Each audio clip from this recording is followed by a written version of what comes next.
Okay, so today I'm going to show you how to change the battery. It's fairly simple, but you can get into some trouble. So what we're going to do is we're going to take it easy and go step by step. So number one, what we're going to do is we're going to take off the negative terminal first. What this is going to do is it's going to make it harder for it to arc. So, you know, if you touch ground to ground, nothing's really going to happen. It's already grounded out. So once the negative cable is removed, get that out of the way. And we're going to come over here to the positive terminal. Now that the negative has been removed, the positive really can't ground out on anything. That's what we're trying to avoid, is grounding out. That can blow a fuse, it can damage the vehicle, electrical components, it can damage your tools, and it can damage you personally. It can shock you. You don't want to get shocked, trust me. So this one's going to be a little bit tight. As you can see, there's quite a bit of corrosion on this terminal, which is normal. So give me a little flathead screwdriver in here. Just try to pry it open a little bit.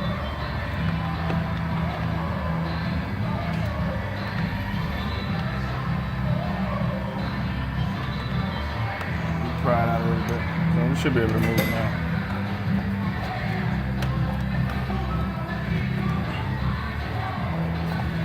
So sometimes these are pretty hard to get off, depending on how much corrosion and how long they've been on. We'll go ahead and get that one out of the way. Since this customer also wanted a corrosion package, what we'll be doing is cleaning these terminals off, and I'll show you how to do that in just a second once we get this battery out of the way.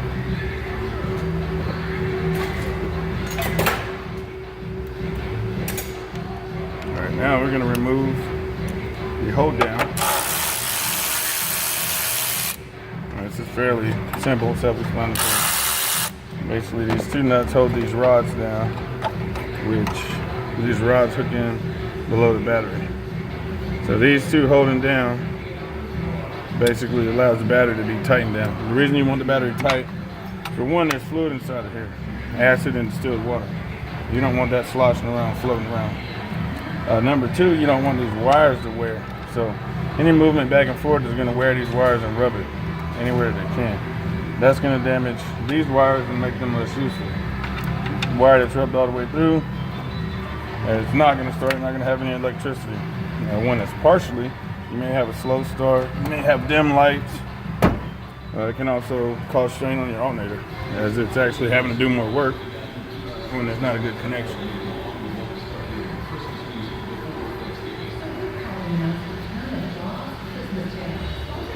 I'll get that battery and I'll be right back.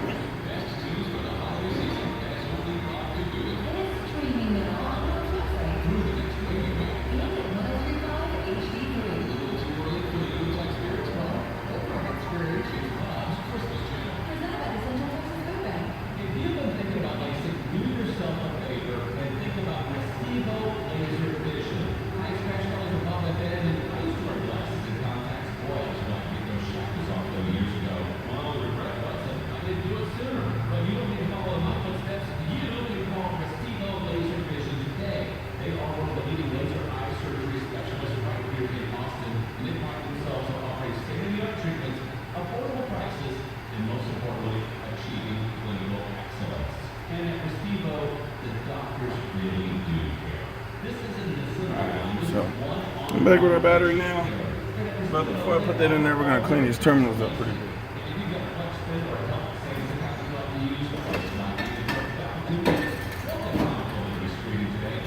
So this common method is going to involve using some type of solvent to dissolve the corrosion. This stuff's pretty good. You can also use baking soda and water. That works pretty good too. You're going to need a wire brush. So in this case, actually I need to have glue.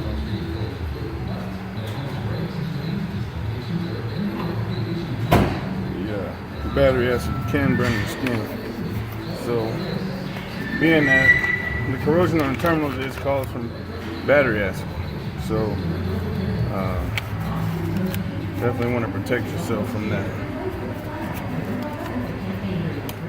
So now that we've got our solvent on there, just give it a good scrub down. Now, it's going to be hard to completely remove every bit of corrosion, so if there's still a little bit on there, we're not going to worry too much about it. There's lots of little crevices. You can spend all day on it. You're not going to get it all off. They sell these little tools here. They work really well. They get in the inner portions of the terminal. And just make sure you get all the contact areas really clean at least. The outside you want to clean it off, because if you leave corrosion on there, it's basically just going to keep corroding until it eats away at the metal. The metal's going to be soft. It's not going to conduct very well, and it's going to break off. You're going to have starting issues at that point.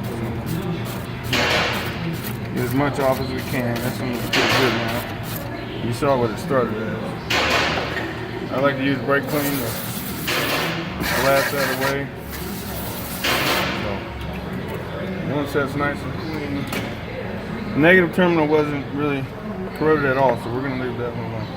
Right, so now we're going to put our battery in place. Make sure that we have the correct orientation of the terminal. Dropping the battery in. Batteries can be heavy, so if you're having problems lifting one, stop and get someone to help you. If I had to guess, I'd say this battery probably weighs about 30 pounds. Now, there's little holes down here that this hold down hooks into. Make sure you're putting this in the right hole. Two reasons. Number one reason, you don't want it to be hooked to something it's not supposed to. You may damage that item. And number two, you want to have a nice solid hold down. You don't want this battery moving around, flopping around. So we're going to ensure that that's in. And what I'll do is I'll just snug it down a little bit so it don't jump out. And then on this side, sometimes one side will come out when you do the other side. Just make sure both sides are in real snug. Now you don't want to tighten this down too tight, because you can crack the top of the battery. So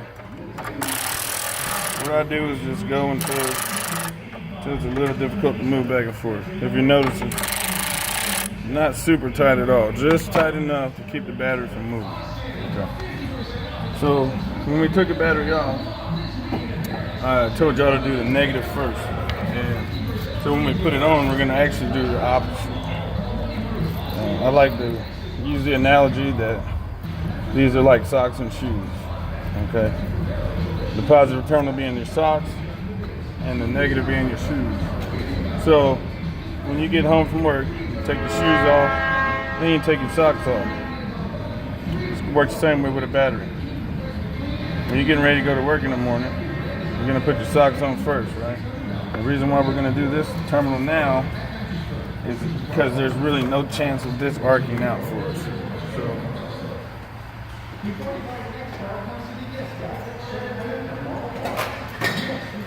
So while we're putting this on, there's really no chance of it arcing out because the battery's not completely connected.